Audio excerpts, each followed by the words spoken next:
Many students are concerned about the upcoming student government elections. The Student Government Board of Elections dissolved in the past month, leaving many wondering, what's next for American University? The SG Board of Elections is facing an uphill battle as it attempts to reconstruct itself. Today, the SG appointed Douglas Bell to chairman of the Board of Elections.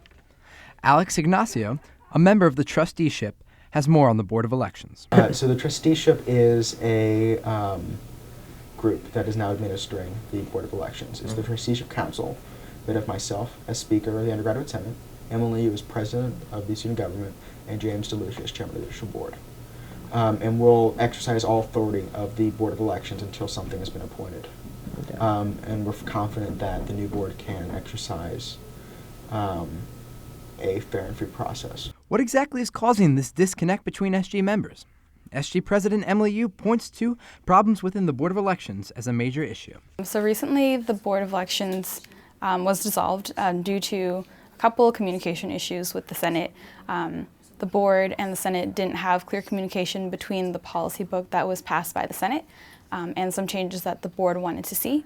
And the best way for us to resolve those issues was kind of to start anew. President Yu explains that with all the shifts in policy, the voting process will remain the same with a few minor changes. Voting hasn't changed any.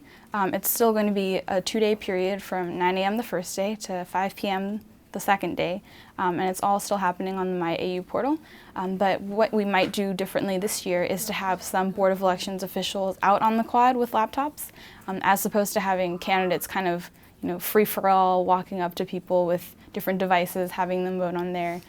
So kind of having the board take a bigger part in kind of like get out the vote, voter outreach directly on the quad. With the Free and Fair Election Act passed, the student government hopes for a more successful and smoother transition into the next school year. As always, this has been Trey Yingst, ATV News.